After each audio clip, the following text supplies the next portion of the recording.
The film starts in 1973 with a girl named Peg, who is getting married. Outside, we are shown a group of people wearing weird masks made of jute. They also had a goat with them. The whole group was going somewhere. On the other side, we see Pei again, who feels unwell at the wedding. When she comes out to vomit, she sees the group's goat and nothing else. After a while, when Pei's husband comes looking for her, he panics not finding her, but he finds a small ring. After that, time passes, and we see a woman in present time who hangs herself merrily. No one bothers to know how she is. For days, her body remained hanging with the rope and started decomposing. The rope broke and she fell down. The residential know through corpses smell that she is dead. The service boys come and take her away. Her daughter, Shu, was told about the death of this woman. She was very shocked to hear about her mother's death. She came to stay with her friend named Mila in her apartment.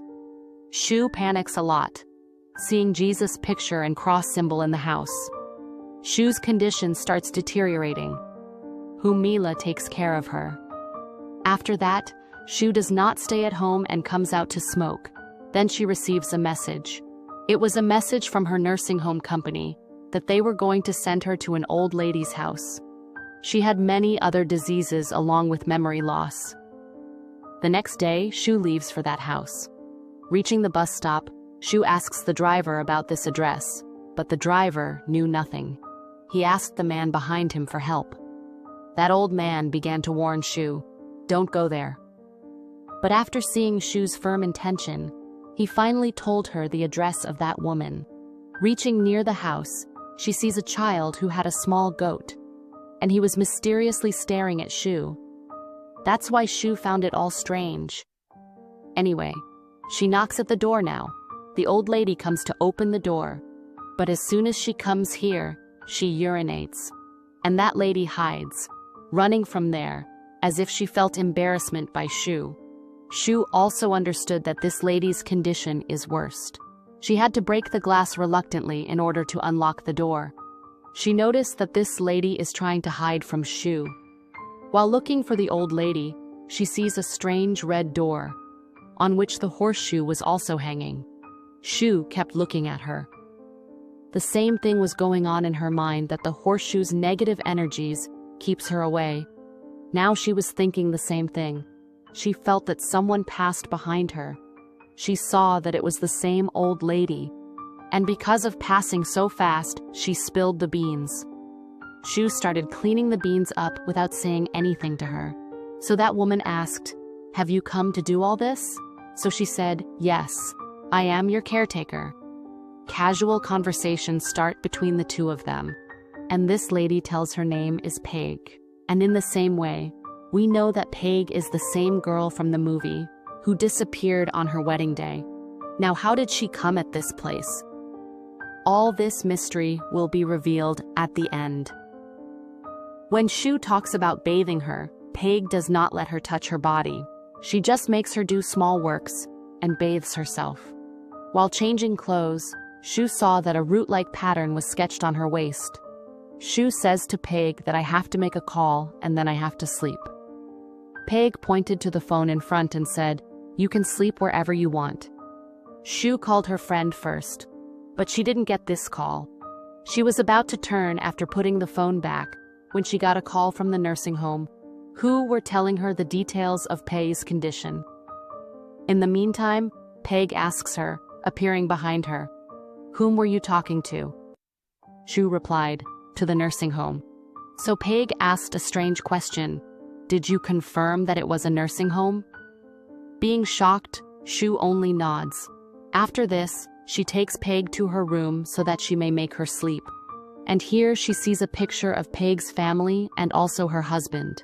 She asks Peg, "What happened to your husband?" Peg said that he had taken his own life. They spent a lot of time talking here. After which, Shu again went to call her friend Mila. After getting the signal quite a while, she was able to talk to her for only 2 minutes. And she told Mila, "I will come back to you soon." While standing here, Shu was talking to her friend. There was a strange big tree in that place.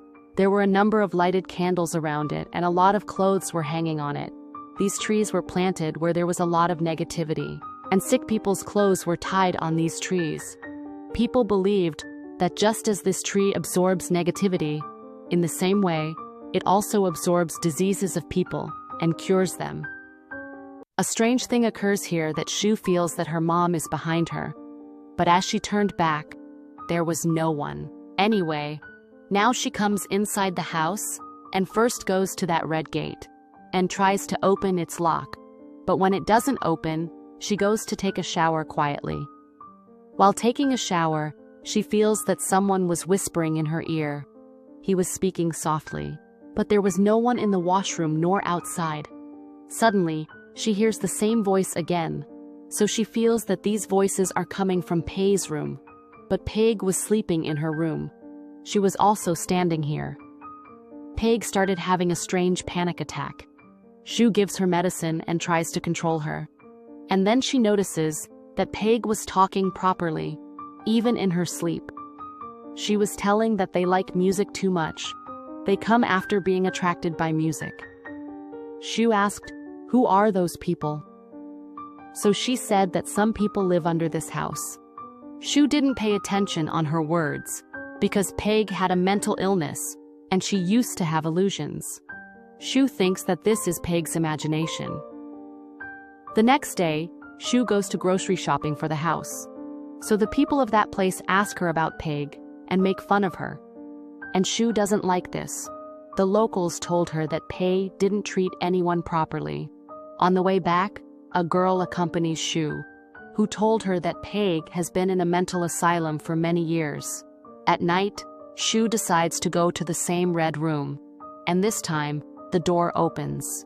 Going inside, she sees strange masked people, and at the same time she catches the sight of her dead mom in the bathtub. Shu quickly goes near and holds her mom's hand, and then her mom's eyes are opened. Shu starts screaming in fear. And we see that her friend Mila was laughing while looking at her, and then she woke up. And we found that all this was her nightmare. After waking up from the dream, she goes to check Peg, who was sleeping peacefully. But as soon as Shu entered room, she started saying strange words, that if Shu didn't take care of herself, they would take Shu along with Peg. Shu didn't pay attention to Peg's words this time because of the disease. But Peg said, "No, they are cultists. They will take you. They took me too." Now she reveals about her wedding day's incident when she disappeared. Actually, the members of that cult took Peg away on the wedding day. And when her husband knew about this, he tried to deal with the cultists. Peg said that when my husband made a deal, those cultists made some strange marks on my back. Shu said, "I thought these scars are because of your husband's torture." But Peg said, "No, he was kind." Peg asked, "Do you know about punishment?" So Shu showed her hand here and said that my mom used to torture me a lot to pray. If I did anything wrong, she used to burn me. Peg asks, "Where's your mom now?" So she tells that she had hanged herself. Feeling the sorrow of Shu, Peg asks her to sleep with her. As the day begins, now Shu had to find out everything. What was actually in that basement? Searching the key of basement, she opened that red door. She went downstairs. There was not much there. There was only a storeroom where she found an album of Peg's wedding. Peg's husband was also there with Peg. And in this album, there were a lot of newspaper cutouts, in which it was clearly written that Peg had disappeared on her wedding day. And when she returned, her husband died immediately. People believed that Peg would have killed her husband herself. That's why she had to stay in a mental asylum for many years. While reading all this, suddenly the light of the storeroom started flickering. And when she tries to get out of here in fear, the front door is also closed. And she feels the presence of her mom behind her. She starts screaming in fear and also tries to open the door at the same time. Finally, the door opens and she comes out. The next day, we are shown that the same child had come to this house, whom Shu had seen before with his goat. That boy asks Shu, "Have you seen my goat anywhere?" Shu replies with no, then he leaves in sadness. Today a parcel had also come for her, in which there were some belongings of her mom. Seeing which, she started panicking, because her relationship with her mom was not so good, that she would be emotional seeing her things. She was traumatized. In this parcel, there were the same clothes that Shu used to dream repeatedly. She used to see her mom wearing this. Being afraid, Shu burned these clothes in the furnace. Because of sending this parcel, there was terrible fight of words between Mila and Shu. Because of today's incident, Shu felt that she is mentally traumatizing due to excessive stress, like Peg. That's why she went to the store and took some medicines for herself, showing Peg's prescription so that her mental condition would be fine. When she came home, she saw that someone had come from the nursing center for her inspection, and Peg was driving her away because that girl was appearing a threat for her. But Shu called her inside. Peg was not opening the door, so Shu went to get the spare key. And from behind, we saw that the girl was really mysterious. Clinging to the door, she started sniffing it. And by the time Shu came and opened the door, that girl was disappeared. And this thing also left Shu very worried and shocked. Now Shu had to understand what is going on here. She quickly goes to the storeroom and bravely brings Peg's album, in which Peg's entire life story was written.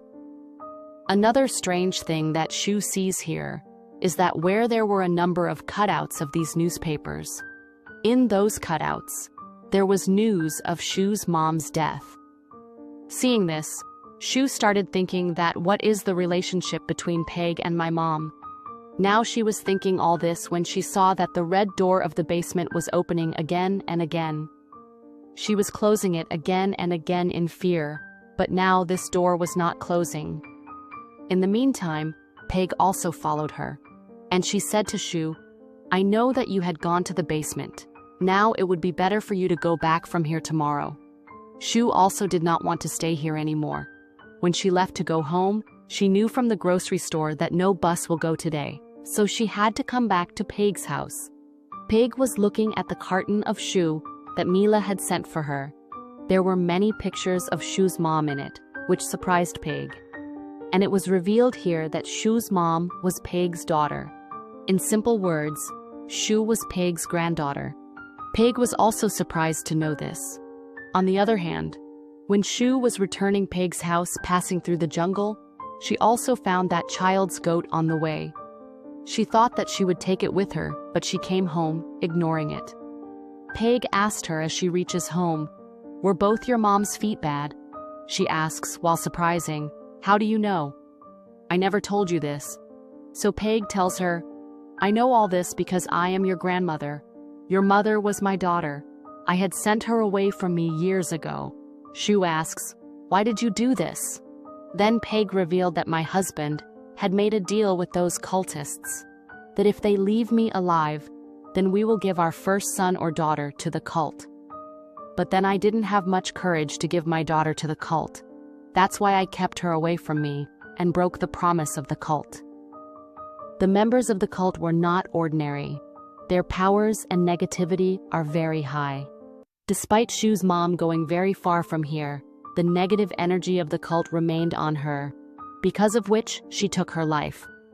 For the first time, Shu was trusting Peg's words. She asks, "What is that cult after all?" So Peg told her that it is a demonic cult, the cult of those people who worship the devil. During their conversation, the door of their house is knocked, and when Shu goes to see, she was the same lady who had come to their house before and disappeared. When Shu did not open the door, that lady started whispering mysteriously that "I will cut you. I will cut you." On her words, Shu understood that this woman is also a member of the cult. When Shu came inside nervously, she saw that Peg was standing at the door of that basement. Going there, she started singing. Shu asked, "What are you doing?" So Peg told her that "I am calling them." As soon as she said this, the basement door is closed. Shu tried to open it, but the door did not open. And when the door opened after a long time, Peg came out injured. Peg told Shu, They want to take you because I did not keep my promise.